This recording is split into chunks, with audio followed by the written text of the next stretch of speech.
Hey everybody, know we've got a little bit of time, obviously, a couple minutes before everything gets started here. It looks like some folks may be chiming in um, a little at a time here. I think we've got 10 or 11, so it looks like people are coming in. We'll go ahead and get started in just 2 or 3 minutes. This one's going to be, I'd say, a little boring this month, only because it's just Abby and I. Our vendor fell through, and then Danielle had a last minute need to be able to not be able to be here today. So you're going to be running solo, so a little more just a traditional sales training, hopefully today. But we'll be back to our normal webinar next month where we have a vendor and some other guests on the call with us. So hopefully you can put up with me for an hour, but I think it'll be fun either way. So we'll have a couple of minutes and everyone will be able to, we're going to give everybody a little time to get in. Abby, since it is just me, and Abby will probably go on and off camera multiple times while we're doing this today. But if you have, I would encourage some questions this time where we can kind of get into the topic in a little bit more detail. So feel free to send questions. Abby, we'll cover it again at the top of the hour. But how do they go ahead and ask questions? At the bottom of the Zoom screen, there should be a Q&A section you can open up and you can send questions in there. And then as we go through the call, whenever, if the question is relevant to the topic we're discussing, then we'll kind of bring the question in there. And then if it's something that can wait till the end, we'll have time at the end to answer the rest of them. So either way. So on mine, it's under more and then Q&A. Is that where you see it on yours? I just want to make Mine sure. is just at the bottom on the icons where it says Okay. Q&A, but It could be that I'm working on a smaller screen that I'm watching everything on. So it is if you can't see Q&A, look under more. It's the three dots, and then you'll see the Q&A there. Yeah, I think it's if you have it expanded, then you should be able to see it. Yeah. So we'll if anyone's got any questions right now, you're feel free to send them in. Today's topic, obviously, we're going to continue the catering wave discussion. We've got some other cool things that we're going to incorporate into the call today, but it's about list building, research techniques. You're going to learn hopefully some how to prioritize your targets. We'll get a little deeper into VBR selling and the calendar and how to prioritize which opportunities might be better for you and your restaurant. One thing that we've been doing internally here at NCC, as we're talking to all of our different folks, is understanding the brands that you're supporting and what makes the most sense for them. So, like, we work with Salata, maybe not the best fit for a construction company, but we work with Golden Corral, which is a great fit for a construction company. And so it's understanding just because there's an opportunity doesn't necessarily mean it fits your brand perfectly. And we'll get into some of that today. So for those of you just kind of coming in, we have not started yet, I promise. We are just kind of killing a little bit of time while we let folks settle in a little bit. Looks like we have 27 in right now, so we'll give it another minute or two to see if anyone else is going to be coming in today. Abby is going to be my partner today, so it's just Abby and I on the call today. Danielle was unable to attend due to another commitment that came up late, so we're excited to be able to work with you today. Hopefully it's going to be a really more of a deep training. We don't have a vendor this month that kind of fell through as well. So we've got April, May, and June vendors locked up already. And I think you're going to enjoy it. We've got someone that does general advertising for restaurants, primarily specializing in catering.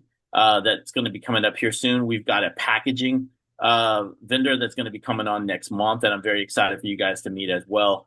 So we're trying to run the gamut, and then we're going to have a field marketing vendor that's going to be coming up in a month as well. So that'd be May, I believe. So we've got March, April, and May figured out. So hopefully some vendors coming up on the horizon that you guys will be excited to meet. So we'll give it one more minute, start at 3:02, and that way if anybody else is coming in here at the last minute, they'll have a chance to not miss anything. So since there are not as many of us talking this month, if you've got any questions, we will have more time to answer questions as we move through this. So, like Abby, one more time for everybody who's just kind of coming in, where do they find the questions and where are they located? Yeah. Yeah, so just at the bottom of your Zoom screen, there should be a panel that has either a little Q&A icon, or if you're on a smaller screen, you might have to click the three dots that say more, and then that should show you the rest of the options where there's a Q&A section. And you can drop any questions in there.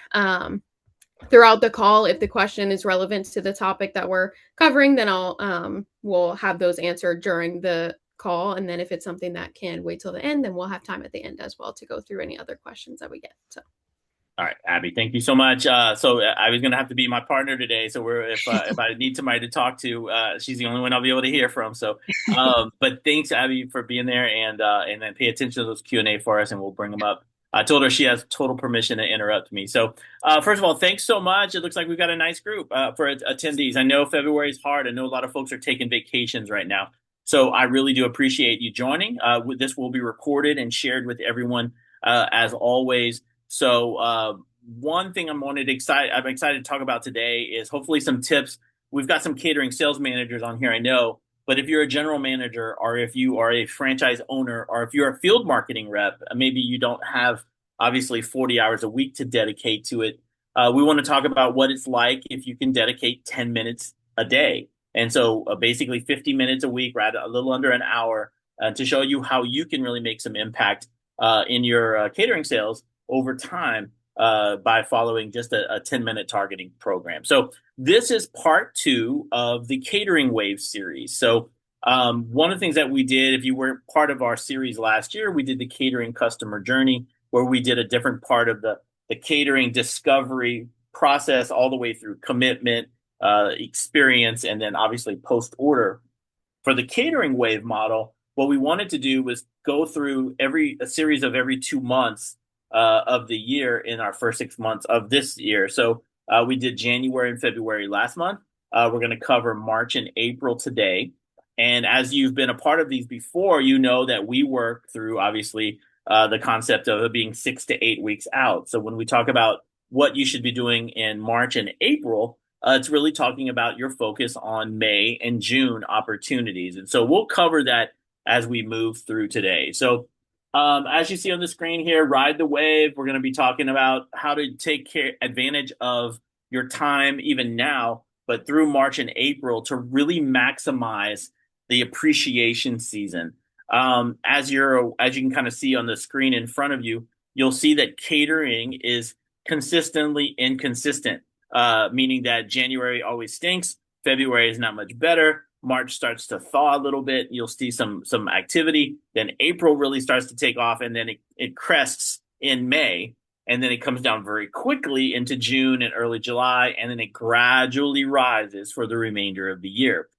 Now, barbecue brands, if you're a salad brand, if you're a smoothie or a juice brand, you may see slightly different waves. But the point of this is that from year over year, your waves are going to be very consistent in that every year in January is going to look like the January before as far as a percentage of your total catering sales as far as how it breaks down.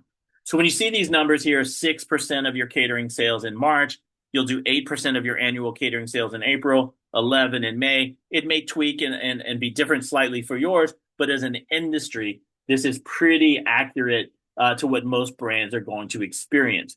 So I wanted to take a close up of the first 6 months, so January through June.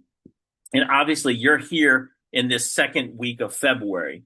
When you start looking at how you want to, what type of activities should you be doing right now, one of the biggest challenges, and I keep pushing on brands, I keep pushing on leaders, I keep pushing on owners that don't bust your gut trying to sell so much catering in January because there's only so much to go around. And I've had people say, oh, well, I've had a good January. That's great. But you can have a bad January and still crush the rest of the year because now you can allocate some of that time to building relationships and getting more opportunities or events through the sales funnel earlier by allocating some of those hours that you might be doing to hustle that $150 catering order from that small engineering firm. You can maybe spend that time instead of reaching out to your schools, getting your W-9 lined up to set up yourself as a vendor, to work with the district programs, to maybe research and see, hey, I've got some church conferences coming up in May and June. Use that time for research and planning and relationship building versus trying to totally hustle hard to be able to scrap by with a few orders here and there. If you can maintain your process and utilize January and February for planning and research and list building for the remainder of the first half of the year. And then in June and July, you kind of start the process a little bit over again for the second half of the year. What you're going to start to find is if they do have needs coming up, you may get some orders early. So you are getting some benefit from it. And then obviously it is the compound residual business that you're going to get after the event. So therefore, by the time you get to next year, your January is going to naturally be better because all of these relationships that you've established over the course of 26. So the idea behind it is that we want to understand what type of work should we be doing. So February right now, you are just basically in list building, research, finalizing the planning part of your year and initiating outreach. Because once we get into that middle of March, end of March, you're starting to see the incline. So right now, you should be initiating some early outreach. So for the call today, we're going to have three basic topics that we're going to touch on. We're going to talk about the list building process. We're going to dig into May and June targets, and then we're going to talk about 10-minute targeting, and we'll start there. So go ahead and let's dive in. So if anybody's got any questions or you have anything that you want to discuss in more detail, please let us know. So if you haven't been on any of the Catering Wave calls before, one of the things that I wanted to touch on real quick was the three components of the Catering Wave, which is the anatomy of the wave, so you can know what months are responsible for what, meaning certain parts of the year are busy, some parts need to be researched, et cetera, the stuff we were touching on. The second part of it is called the listening window, and it's talking about how far in advance of an event should I be reaching out to a business. So, for example, if you're looking at, I'll use Teacher Week just because that's one of the big ones for everyone. Teacher Week's the first week of May. So 6 weeks ahead of that, which is around the first or second week of March, you should be beginning your school efforts, meaning that you're far enough ahead, the decisions haven't been made yet, but you're not too far ahead where they're not ready to speak about it. So some of you have told me in the past that sometimes you start earlier. That's great. I would just say for the majority of folks out there, if school research and outreach should begin at the beginning to the second week of March. So the idea of the listening window is the one time a year that they're more likely to want to hear your catering information. So let's look at CPAs and tax season, right? We're right in the beginnings of tax season. So W-2s were completed at the end of January. You're starting to see people now filing their taxes. Business taxes will be up and going and start to become real prominent over the next few months. So CPA firms, tax offices are now planning their meals for the next few months. We've seen some CPA firms that do Saturday only. We have some that want to do a dinner on Wednesday night. We've seen some that want to order lunch every day. You're not going to know until you reach out. So if you are in a downtown market or in an area where you've got CPA firms with 30, 50, 80, 100 plus people, they should be on your radar right now. They probably should have been on your radar for the last 2 weeks. The benefit of talking to them right now, as you're in their listening window, meaning that they are more likely to want to hear your message. Calling a CPA firm in June or July is too late. They're not going to want to listen. So when you start breaking out your targets, when should you call them? You always want to be 6 to 8 weeks ahead of their biggest opportunity of the year. Because once they hear you, they're going to absorb that information. You're going to start to become more of a relationship partner for them. So when they have a need, whether it's an initial need that's before their event or during their event or right after their event, you are on their radar. And so that's where the listening window comes into play. It's the opportunity for you to have the best conversation possible during the year. If you take every lead in your database and every industry that's tied to those leads, and you look at the calendar and you start splitting those targets up all during the year, that's what we're talking about with the Catering Wave. Meaning that, okay, I know I need to talk to schools in March, but I also need to reach back out to them in June, or late June, early July. If there's a PTO or a PTA involved, sometimes that might be a little bit later. I've got Construction Safety Week coming up the first week of May, so I need to put them on my radar in March. I know I've got National Lab Week coming up later in May, so I need to put them toward the end of March or the first week of April. So understanding where all of these different categories lie on your calendar, sometimes it takes a little bit of discipline to do that because you want to just randomly call any business. But if you can start to separate them based on what industry they're in and then really put them through an entire sales cycle, that's what the listening window is all about. And then the third component, obviously, is VBR selling, and it's where you sell to the industry event. And so if you haven't been on the call before, basically what a VBR sales pitch is, hey, my name is Byron. I'm with ABC Restaurant. I see you're a construction company, and I know Construction Safety Week's coming up that first week of May. Right now, I'm here in the middle of March. We just wanted to reach out and see if you guys have planned your events yet. So I speak to the event. I speak about the event. I am more likely to have a better conversation. One thing I'll touch on before we kind of get into the specifics here is if you're a car dealer. So if you're new at this, I don't want this to be overly remedial, but the idea is if you're new to catering and you want to reach out to car dealers, don't call a car dealer and ask them if they feed their team. We're going to make the assumption they do. So we're going to call a car dealer and say, hey, this is Byron. I'm from ABC Restaurant. I know you're likely feeding your teams on Saturdays like most car dealers do. What does it take for me to get into your rotation? And so you're going, again, that's your valid business reason, your VBR for having those communications. So just some background there. So, all right, let's get into 10-minute targeting first. And so what 10-minute targeting is all about is basically to say you can put 10 minutes into this each day, and the goal is to generate 150 qualified leads by the end of the year. And when you first look at it, you kind of go, ooh, that's a lot. How do we do that? And I think it just comes back to discipline. So when you look at your calendar and you start splitting those targets up, like we talked about, based on who should I be reaching out into the second week in February, well, that's going to be somebody that's got something coming up the first week of April, right? Just because of that 6 to 8 week window. So the idea is you want to take Monday and you want to take your 10 minutes and you want to build your list. Now, it can be done through something like Google Maps. You can just do a Google request. You can possibly ask AI. I'm pretty good at AI at this point, so I can ask Grok, here's my address, and I want to look up CPA firms. So find me a list of 20 to 30 CPA firms that are within a 5-mile radius of where my location is with phone numbers, and it'll generate a list for me. And it's usually, if you tell it to download it in Excel or CSV file, you can put it into a file that you can track. The joys of AI at this point is such a huge time saver. So Monday's a research day. And the reason Monday is a research day is because everyone just got off their weekend and they do not want to talk to anybody on Monday.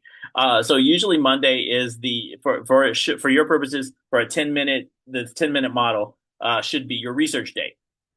So that's the time you want to take to build out your list. We have a link here. So when you go to the website after, it's thecatering.space.com. It's already saved. It's here. You can open the calendar here and look at some opportunities. I don't want to open it here because I think it's going to take me somewhere I don't want to go. Let me see. We'll see. We'll try it. Okay, you click on it. I can go back to money research.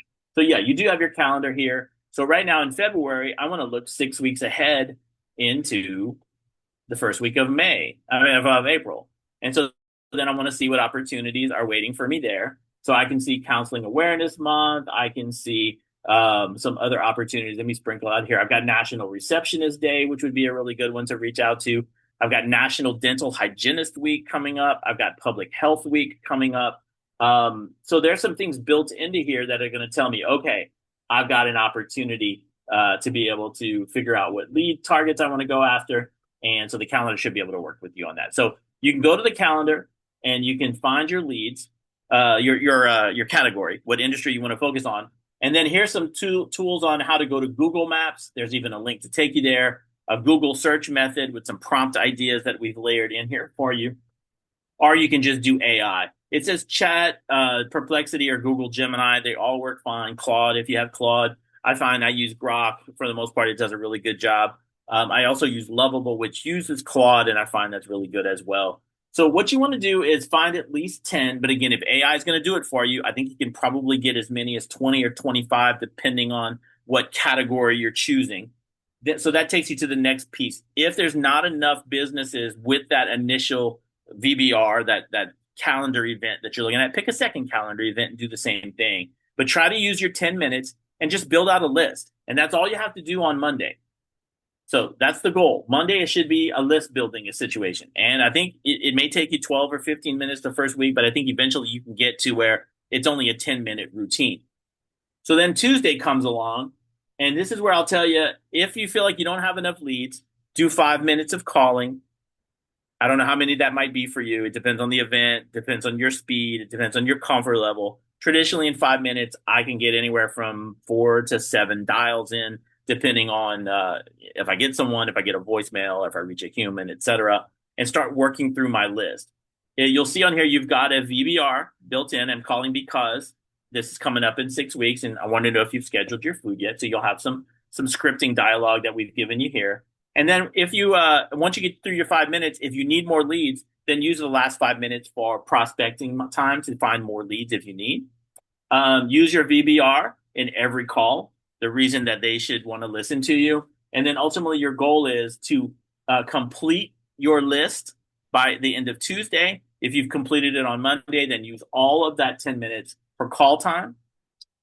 Once you've made your call, go ahead and send your email and get all that taken care of. So don't wait. In other words, call if they are interested and they give you an email address, go ahead and send your email out immediately.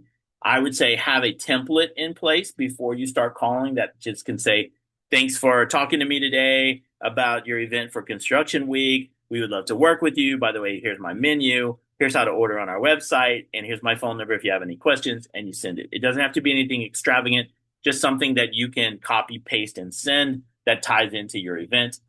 On Wednesday, you have 10 minutes of calling. You want to work through that list as much as you can. So open up your list, start where you left off, call everyone that you haven't reached, use the same VBR. If you run through your list and you need to prospect more, go ahead. I don't know if you will. With only 10 minutes, that 10 minutes can get absorbed very quickly. Thursday, finish up your list. If you still have some, if you have more time, make a few more and until you use up your 10 minutes. And then on Friday is follow-up day.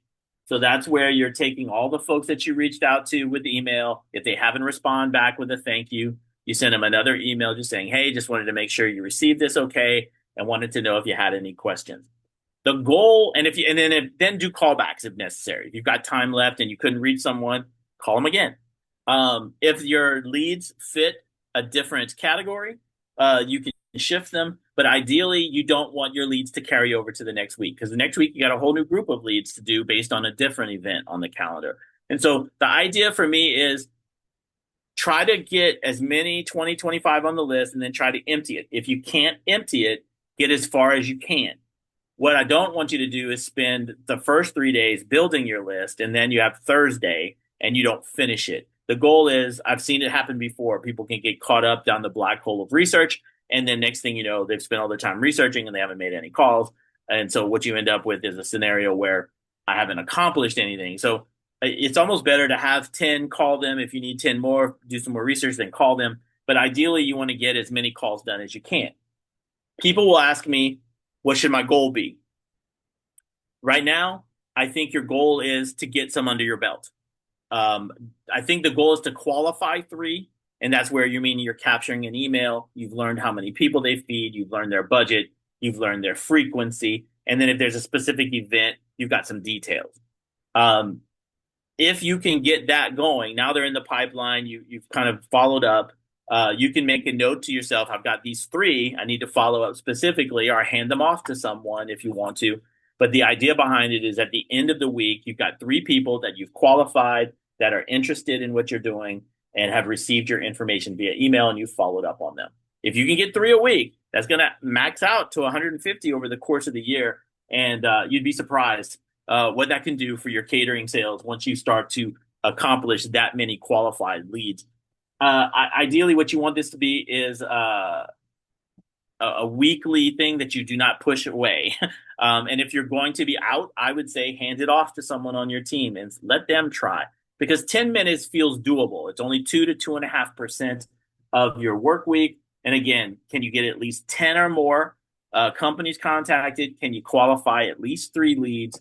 And then make sure you're sticking to your VBR. So this will be in here for you to come back and research. It's something that I do believe can help you to grow sales. Now, if you're a customer, slow down, catering sales manager, you may obviously look at this as just a snapshot of what you're already doing.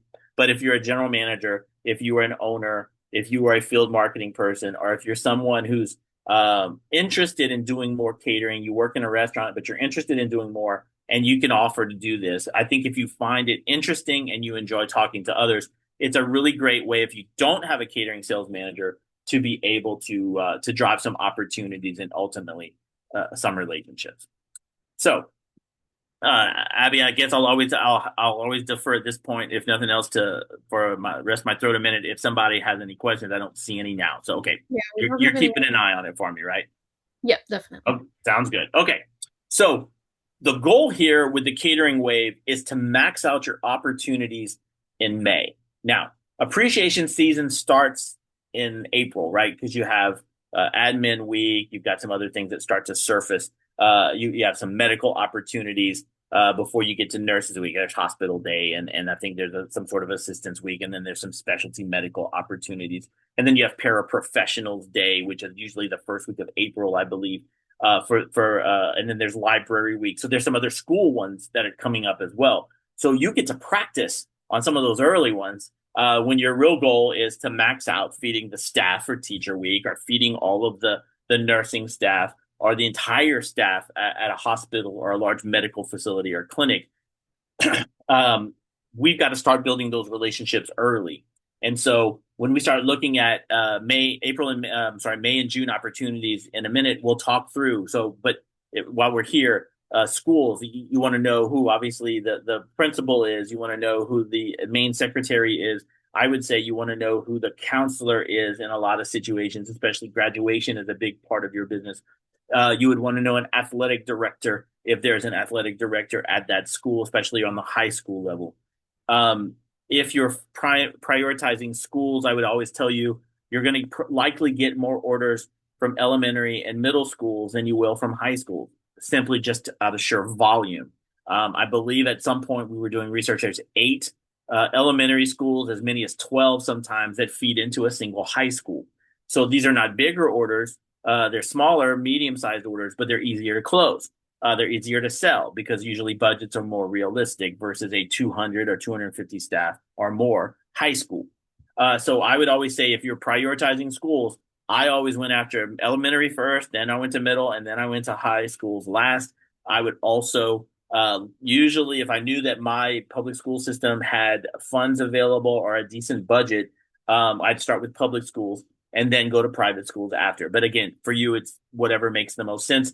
The goal here is to generate as much research and planning ahead as possible. And then you want to maximize your time when it's time to sell, that you're not at that point researching. You don't want to find yourself in April researching and trying to find a W-9 and trying to get set up as a vendor and understanding what the school district's rules are. You don't want any of that. You want to do that now. And so the idea behind it is build your list, find your schools, and get that going. For medical, a good example would be for a hospital. If it is for nursing, it's usually HR or director of nursing. If it is an EMS week, that sometimes goes through marketing. Sometimes it can be an administrative piece. Hospitals are hard in general. They're hard to get through at times. But the idea is if you plan now, then you're not in a panic mode toward the end. And we'll talk a little bit about low-hanging fruit. But so the crest of May is the key. That's where you're going to see a lot of catering coming up that last week of April for the first 3 weeks of May, and then it craters. But if you are in a northern market, your schools will end later than some of the southern markets. So there it might extend a little longer for you, more into June through the end of May. June is a trough. June is going to drop off quickly. Mostly because as schools let out, vacations ensue, meetings start to shrink. And when you look at the opportunities on the calendar, they just shrink a lot in June and July. And then they come back strong in the second half of the year. So June will be another planning episode for back to school and for the opportunities coming up in the fall. So that's information there for you to kind of review. Let's talk through some list building tools. So we're going to get into that in a little bit more detail. And again, if anybody's got any questions, please let Abby know. All right. So I would say for list building tools, because right now, if we're in list building planning mode right now, understanding where to find your data is very important. AI obviously is a great tool. If you're looking to do some industry databases out there, you have Zoom Info, you have LinkedIn Sales Navigator, you have Apollo, and then you have Dun and Bradstreet Hoover's. Not to pin them too much. I didn't like their data at all. We actually use a company here called Data Axle, which I like a lot. They used to be called Info Group. But if you're wanting something a little bit more techy, Zoom Info and Apollo are both great options. LinkedIn Sales Navigator is okay depending on if your targets for catering are active on LinkedIn. If they're not an active LinkedIn and you're not active on LinkedIn, that's probably not the mode for you. One note while I'm here talking about LinkedIn, I see it all the time. Catering sales managers spend a lot of time sometimes building their connection list around other catering sales managers or other brand contacts or relationships at other brands, where you should be allocating a lot of your time for connection to businesses in your area. So if we're connected, you and I go into your connection list, which I can see your connection list, like you can see mine. If I'm seeing an abundance of other restaurant targets versus businesses in your area, I would probably advise you to utilize your connection request on a monthly basis to go after business targets in your area as opposed to the social benefits that sometimes folks get from LinkedIn. So I would say sell. You can sell aggressively on LinkedIn, especially if you know what businesses are in your area, finding HR targets, et cetera. It's very helpful. But again, Apollo I find is very helpful and useful. Zoom Info is kind of expensive. Apollo, there is a free tier, but you can burn through those quickly. And all of a sudden, I've used up my 25 and now I've got to wait a month. But I'll be honest with you, sometimes just using the good old fashioned Google can tell you a lot of what you need. So I'm sure there's some yellow pages and super pages laying around. I left that in there kind of as a joke. But if you're a member of the chamber, you should have a chamber directory. I like Google Maps. I've used Google Maps for years. A lot of times you can learn a lot, especially now with AI supported data that kind of gets filtered in there. You can find a lot of information. Like I said, I use Lovable, which is powered by Claude, and it's a site builder, but I use it as an AI tool. And one of the things that we were doing earlier today was to say, uh, find some trade publications out there, and then how many can you scrub for me the data without violating their terms of service? Because some you can, it allows you to do 25 or 50 or 100 versus scraping all of the data. And sometimes you can start to build a healthy list using that. But Google Maps is great.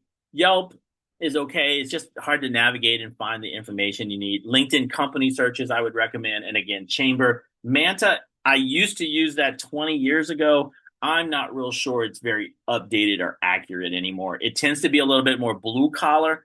So if you were in again, the Golden Corrals, the honey baked hams, those even like places like Capriati's where you've got a heartier meal, I think Manta is a good place if you're looking for blue collar, but test the data and see how old it is.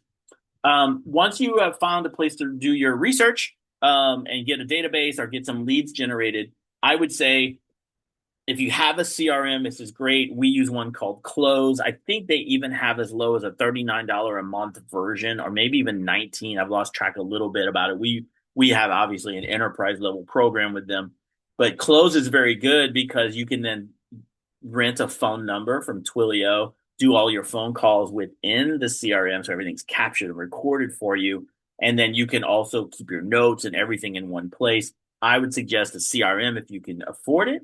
If you don't, I think HubSpot, Salesforce, Monday, some of those big CRMs can be a little more than you need.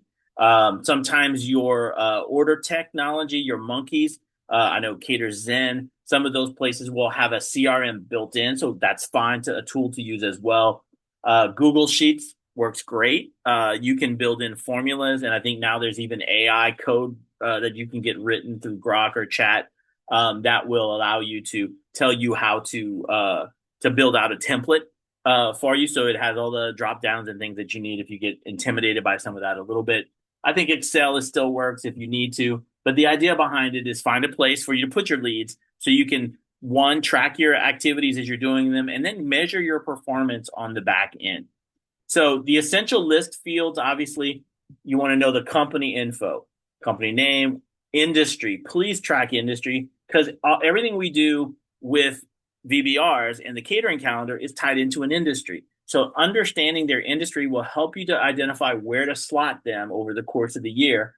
And you'll be surprised some industries drive more catering to you than you realize. I think there was something that came out recently that said 19% or something crazy, some crazy high number of construction was of how many orders came from construction companies. And we were doing some work for one of our brands yesterday, and one of our people came to me and said, we call the construction company because it's on our list right now to kind of prep some stuff. And the response from the lady was, and they were in this was Mobile, Alabama. She said, I've been working here 3 years. You're the first restaurant partner that's ever reached out to me. And she was blown away. She's like, thank you so much. We were going to use you for our next meeting. I love that you're hustling for our business. And I think people just overlook it sometimes. So understanding the industry, understanding how it fits into your year. And then if you are in a heavy growth market, I even markets like Nashville, which is growing quickly, Austin, which is growing quickly. Construction's a big part of the economy there. And so understanding what's prominent, it's not just tech or just medical or just schools or car dealers. Jason's Deli, give them props for years. They were ahead of almost everybody of knowing what industries that no one else was tapping into. Some of us have caught up, obviously, since then, but they for years were phenomenal at uncovering opportunities by industry that a lot of brands I still don't think have caught up to. And so understanding who your clients are is going to help you to plan on where to find more. I used to say at Honey Baked, if you've got 18 electricians in your market and 8 of them are ordering with you, call the other 10. They're definitely going to be targets we want to go after if the industry is hot, right? Sorry for this. So company info, industry code, employee counts if you can get it. A lot of times you can find that on Zoom info. Sometimes you can find it in other places. It tends to be erratic from an accuracy standpoint, but it at least gives you a range usually that you can go with. Physical address, website URL, if you can find it, or at least some sort of a company email address. And then obviously the main phone number. The reason the main phone number is important here is at NCC, our model is, and what we expect or promote is that you should always start with the main phone number if you don't know someone there. So if you're going in cold, you want to talk to the person answering the phone, whether it's an administrative, secretary, receptionist, operator. They're usually their decision maker. Are they an influencer? Are they a gatekeeper? And regardless of what role they are, they play a role on you getting past them. And so the main line is where you want to start versus I don't want to just randomly call the sales department or call someone else because they're just going to push you off or they'll connect you to somebody's voicemail. Your goal is to uncover the decision maker. So a lot of times in research, so for example, some of you know Beth on our team. Beth does special programs around the country. One of the things that she's active with right now is these touring church conferences. And one of the things that we find with church conferences is that a lot of times you've got an opportunity with the group that is moving from city to city, but then you also have a great opportunity with the venue. And so when you're reaching out, being able to uncover decision makers in your online research, if they pop up, like, hey, church conference, call Lisa at this number, add that in there if you know it. Otherwise, you're going to be acquiring that as you make your initial phone call. But understanding that there may even be more than one decision maker based on the opportunity or the event. So the contact name, their job title, email address, direct phone, LinkedIn profile, if you can find it. Sometimes you might have to source that. Don't ask them for their LinkedIn profile. But the best time to call is always a great way to end a call. Hey, I want to follow up with you as we get closer to the event. Is there a better day or time for me so I'm not catching you in the middle of something busy? I think it's always fair to ask that. If you just uncover that naturally and say, oh, this was a good time, or they say, oh, Monday afternoons are usually good for me. Make that note into the system. Tracking fields. We want to talk about prioritization, which we'll touch on shortly, and then the last contact date. So you always want to put your most recent contact date in there. So if you need multiple columns, go ahead and do that. But at least if you've got a last contact date, you always update that. So you can tell yourself from a task perspective, I want to reach out to folks I haven't talked to in 2 weeks. You can go back and review very quickly if you have a primitive system like a Google Sheet or an Excel document. You want to make sure the status is very up to date. You want to make sure that the follow-up steps make sense. So tasks, especially if you're using a simple CRM, setting tasks, setting responsibilities are all important. The source, where you located, Google. That way, if you know later on, I'm going, I lost my lead. Where how do I go back and find? If you know where you sourced it, you know it'll save yourself some time. And then obviously any notes or intel that you do. So again, pick your tool, define your zone, what's your delivery area, how far of a radius do I want to do? I want to target what makes the most sense for me. So in this sense, like target appreciation for May and June is very important. And then you want to start building a list. I have 50 well searched. Having 50 well researched prospects is better than a random list of 500 names where you're just dialing. Um, Quality over quantity. I understand there's always a bit of a numbers game when you're doing catering sales, but to be able to be smart and efficient is so important here. And so understanding that I think is very important. So as we get into this, that's kind of some of the piece about list building tools. Let's talk about prioritization. So I always recommend a scoring method. So you're going to have these leads, 50, 100, 200. How do I prioritize which ones I do? And so sometimes it's a little hard to do. If you are comfortable with AI, I can show you a little tool. If not, I can give it to you. Let me scroll down here and then I'll back up. So how do we evaluate an event?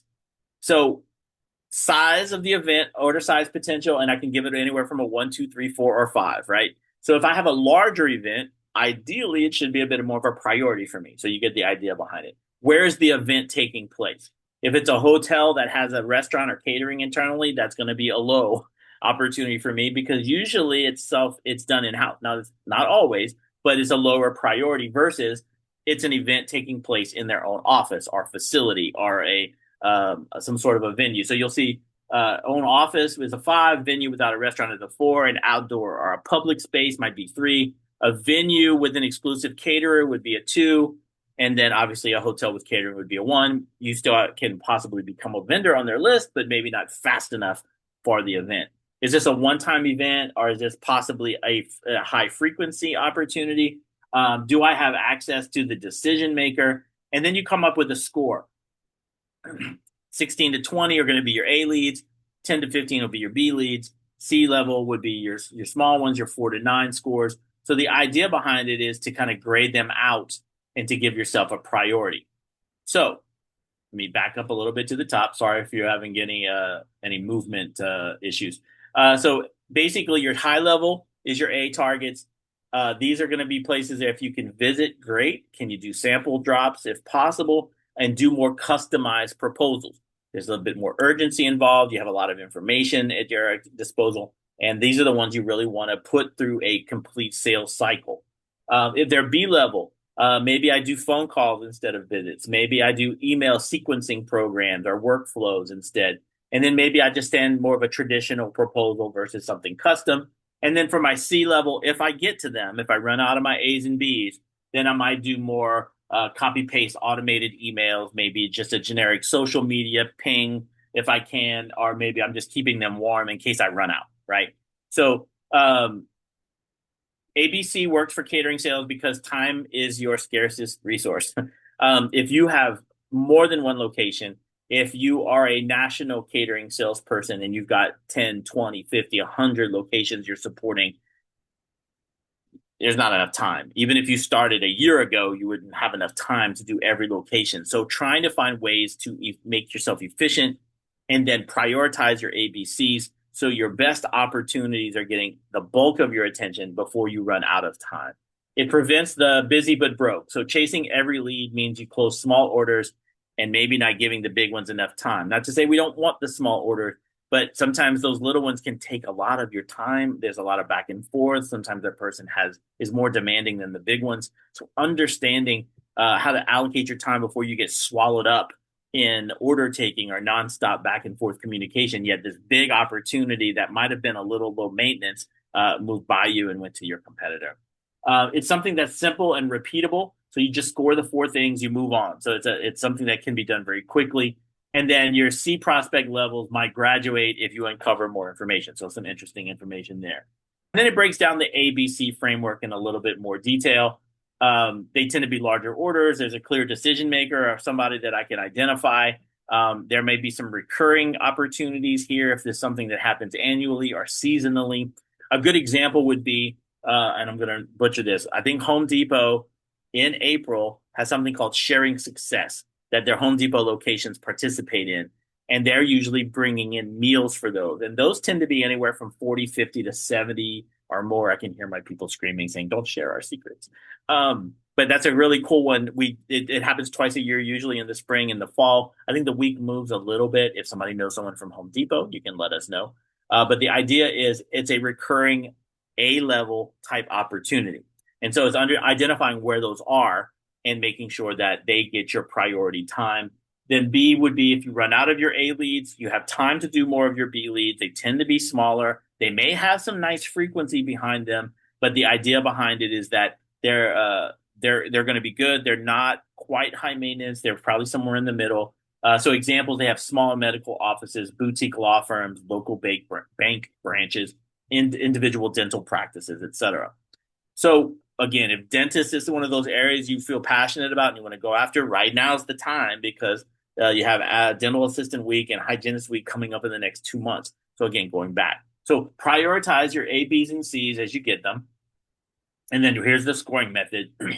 And then I wanted to focus on here. With 10-minute targeting, you have 10 minutes a day, right? But on your traditional model, where you're doing it on your own, you may still only have an hour a day or 2 hours a day if your time is spent managing others, doing follow-ups, managing third party, scheduling deliveries, delivering food, taking orders. Prospecting starts to get diminished. And so being able to say, okay, I don't have 10 minutes a day. Maybe I have 45 minutes a day that I can allocate to this. Being able to prioritize is going to really help you. So again, start with your A level, know your capacity. If you're going to run out on your C's, don't run out on your A's.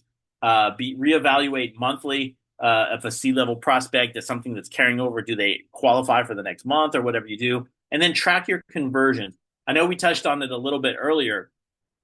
The reason you want to know who your industries are is to be able to identify what industries are doing best for you. I think points of contact are another one because I think there's times where we go, all right, I think it's human resources that is my contact, or I think it's this administrative assistant or an executive assistant to someone in the office, but we don't always know because we don't put that information there. We just put Joanne or we put Mike or we put, whatever.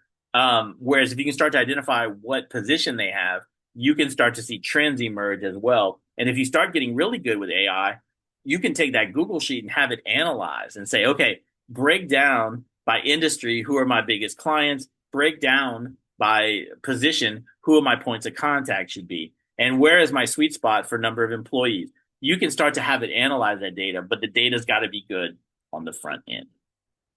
So let's get into campaign tracking a little bit. I haven't lost everybody, which is great. Thank you for sticking with me.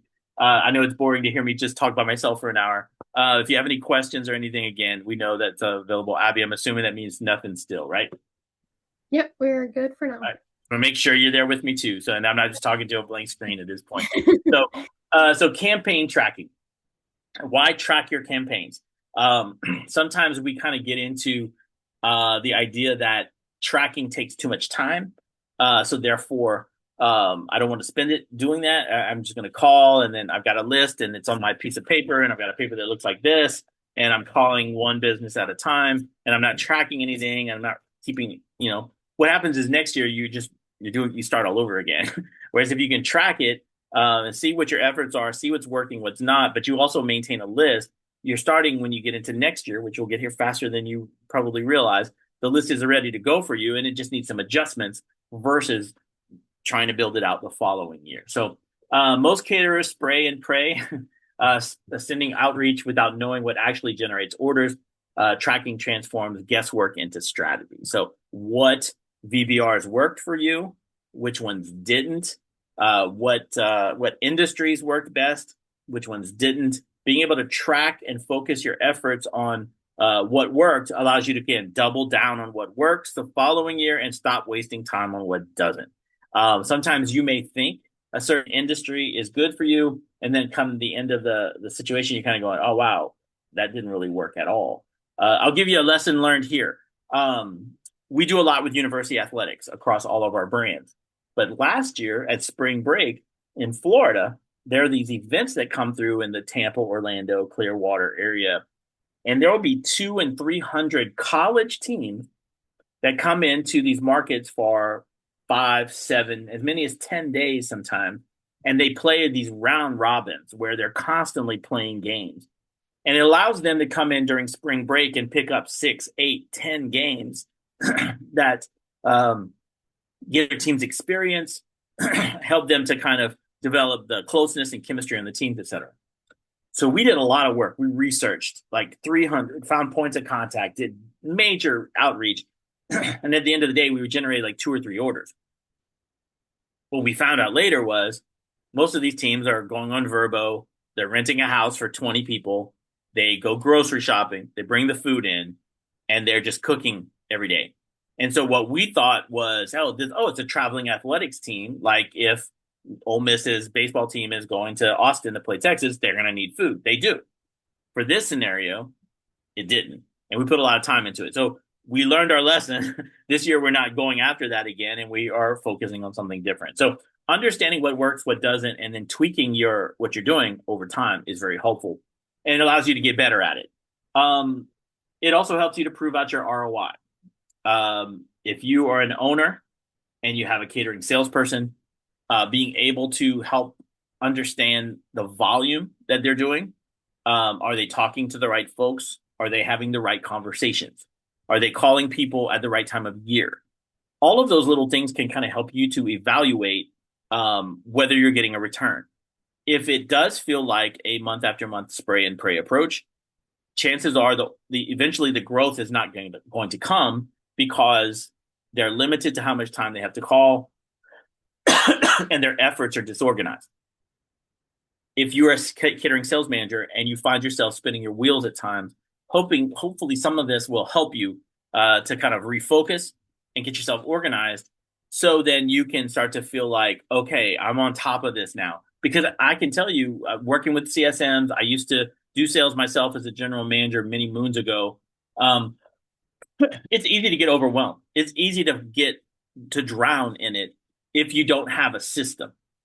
What we're trying to give you here is the beginnings of a system that you can tweak and customize to your heart's content, but to understand the basics of here's my restaurant, here's my trade area, here's how many leads I have. Now I want to cut those leads up into segments by month, and that's who my targets are going to be. Within each of those segments, I'm going to prioritize them as A, B, or C based on the opportunities that exist. And then I'm going to reach out to them in that order. If you can just implement that, you're going to find some sanity, which is really kind of the most important thing here, because sanity will lead to more sales, I promise. Tools for tracking. So spreadsheets, obviously, we touched on. Google Sheets, Microsoft Excel, again, a CRM system if you have it. Here it says HubSpot, Zoho, Salesforce. There's a bazillion CRMs out there. Look for something real basic. I don't think you need anything overly complicated. Some of them, like Salesforce and HubSpot, they're project management driven. These are huge entities that have complicated sales cycles and such. What we do is very simple. We talk about food. People love food. There's a time window. Most of the time, it's not a single sale. It is an ongoing relationship. So the sales cycle and process looks different for catering food. So understanding that a simple CRM can usually work for exactly what you're trying to do. There's some other tools worth considering on here.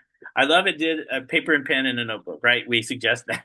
If nothing else, if technology scares the bejesus out of you, by all means, pen and paper and a notebook can do for you if it helps maintain your sanity. I would recommend it against it because it's not efficient at all, but it's better than zero. But a catering specific software, you've got Caters and Cater Tracks, there's Flex, there's a bunch of them out there that can do some of this for you with order tracking and proposals. I know Monkey is working on a really nice upgrade to their CRM. They've got a really good CRM built into their system as well.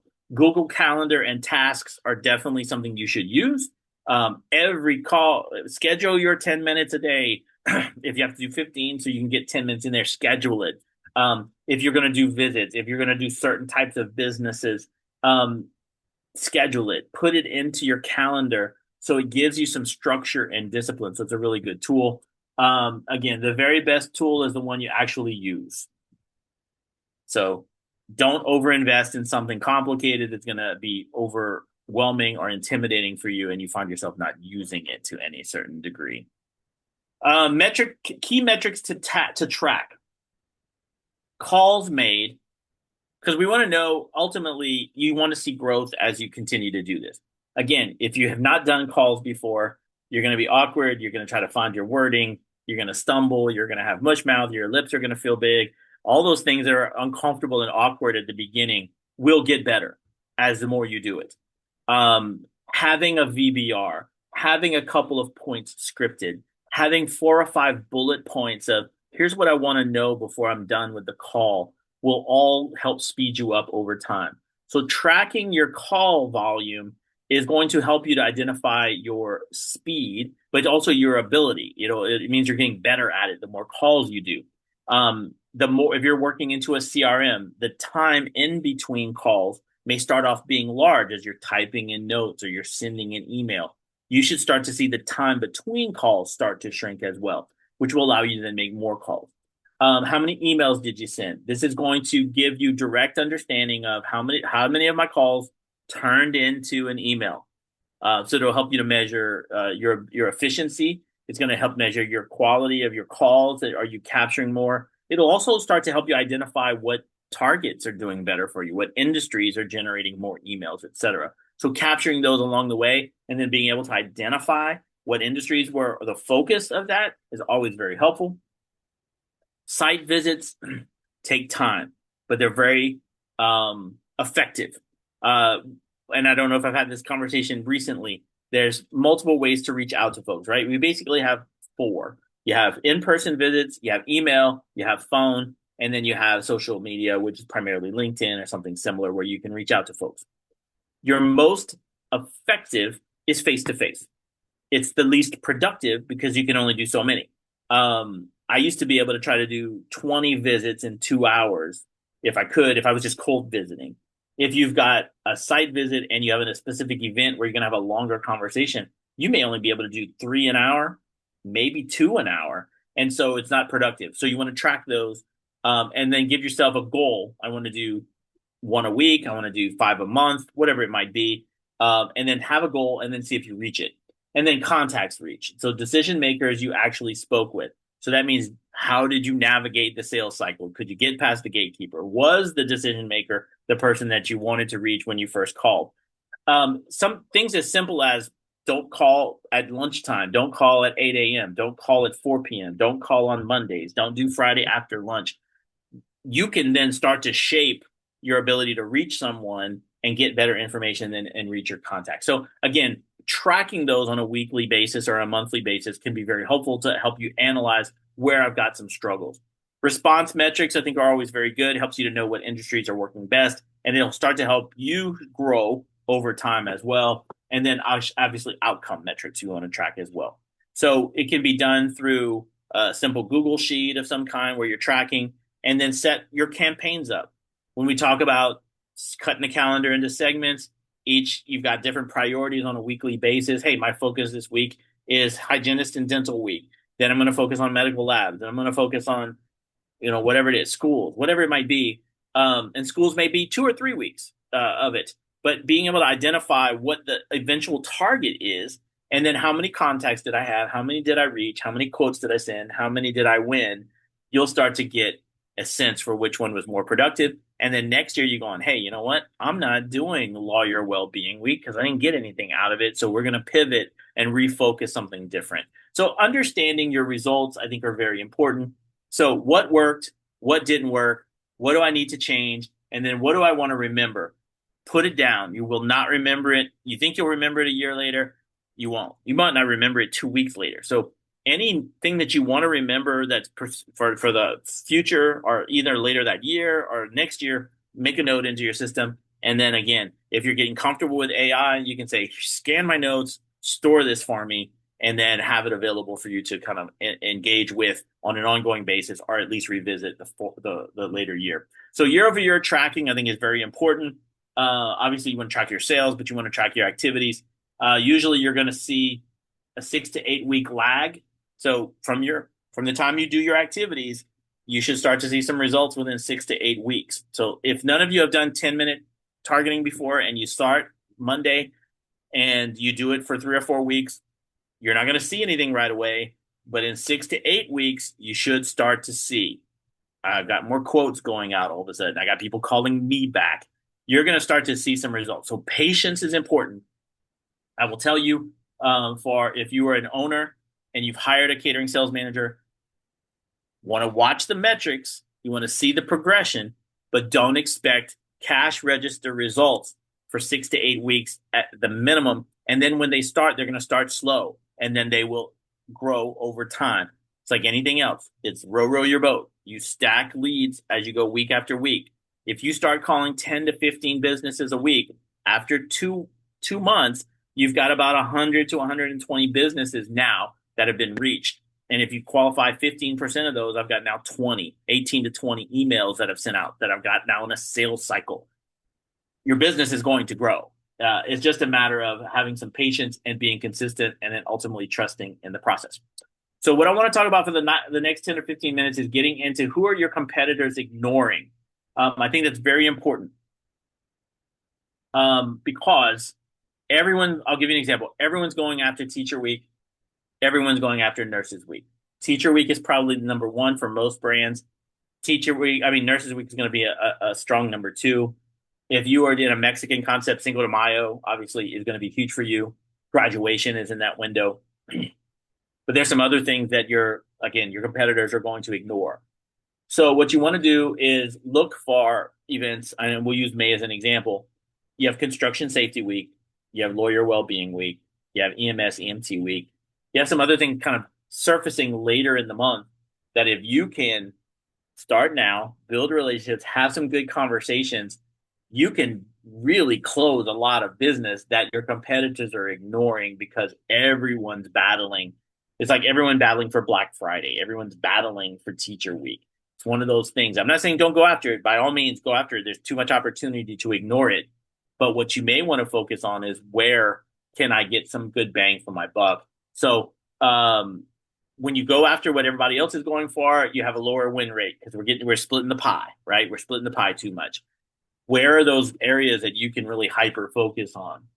If your menu and your product does not fit the opportunity, ignore it. I mean, we talk to folks, we have some brands all the time that just cannot get under $12 to $15 a person. Then us spending an inordinate amount of time focusing on schools, unless you're willing to get aggressive on price, is hard. Now, are there schools out there that do $12, $15? Can you close a private school that's got a $20 budget? Of course you can. But for the most of public schools scenario, you're not going to fit. Same thing with a car dealer. Don't call car dealers every week if you can't get to under $12 a person. It's just hard to get that business. So understanding where there's pricing discrepancies between your menu and the client and the buyer, and then if you have to ignore those opportunities, ignore them. Prospects get tired of pitches. So I imagine school secretaries and principals kind of feel a little beat up, like a general manager at a big box retail. They have been beaten up to death, and you might catch the wrath if you're number 17 that have called them, or you might get a flippant response going, we've already decided we're not interested or whatever. Whereas if you reach out to some of those opportunities that are just kind of lingering, that most people are not paying attention to, I think it's important. So there's some information here that I'll kind of talk through: brand positioning.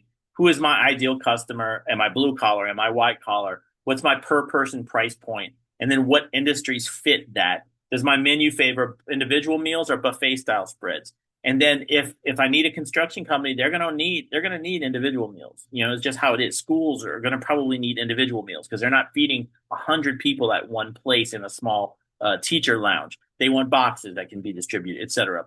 Am I known for speed and volume, or am I known for presentation and premium quality? So again, some of those questions to ask yourself about your brand positioning will then help you to identify where my targets should be. So am I a premium product? Am I a mid-range product? Am I a volume and value product? Understanding where you fit allows you to then understand who your targets are. So some opportunities in May, Construction Safety Week. Again, I think people ignore it. And construction's at one time a year. They're doing OSHA trainings. They're doing safety meetings and safety awards sometimes where they go, okay, it's our focus on safety week. And so they bring folks in, they have meetings, they have trainings. And I just think there's a lot of upside there. Lawyer Well-Being Week is interesting, and now we're in our third year at NCC pushing this. And one of the things that I've found really interesting about Lawyer Well-Being Week is that many law firms outside of LA and New York are unaware. And so it gives you a great opportunity to educate. And so what Lawyer Well-Being Week is a lot of law firms in some of the bigger cities will have a focus that week on mental health, physical health, emotional health, etc., intelligence health, whatever it might be. But every day is usually something different. If you go to the Lawyer Wellbeing Week site, there's a site for it. It'll tell you some suggestions that it recommends to law firms. So they have sometimes every day at lunch a different expert that comes in to talk about a certain layer of health. And so what's really cool about it is that it opens up the door for maybe three, four, five opportunities that week. I would tell you the majority of your competition is they may be calling lawyers, but they're not calling about this event.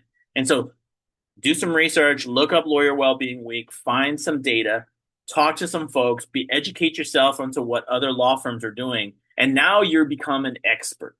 Now you become more than just a salesperson trying to sell a catering. You are now a consultant that says, hey, I know this is happening in other markets. Didn't know if that was something you guys were entertaining there. If you do, we can tailor a menu for different days that week if you need multiple options, and you get to speak to them as an educated expert. It goes a long way to being able to help you close a sale when you can speak intelligently about the event that we're participating in, which is again on the calendar, which is part of the BR sales, which is part of the catering wave. It all ties in together, and hopefully you can see it well. So we have hospital week. A lot of times, nurses week has now morphed into hospital week, where they just instead of buying for nurses that week, they just buy for the whole hospital. But Nurses Week obviously goes beyond hospitals. It gets into some other areas that people can't ignore at times, which would be think rehab facilities, think mental health facilities, large clinics. Sometimes those get overlooked as everyone goes after the hospital opportunities. So think about other places that have nursing care. Nursing homes obviously would be another one. Anything that would have an abundance of nurses that are out of the hospital setting, I think would be good targets as well. And then obviously EMS, EMT week, I think is something that has picked up over the years. And again, we have our calendar here to kind of go through it. So as you're looking for opportunities in May and June, obviously here's your calendars for you to be able to come in and click through and see all those different ones there. And then obviously your calendar here is to get into more detail. So I think I went to a white page here. I think I'm gonna have to fix that. But anyway, so I'm gonna stop sharing. Abby, if there's any questions still, if not, I think we're gonna be able to give everybody a little bit of time. Abby, has my screen quit sharing?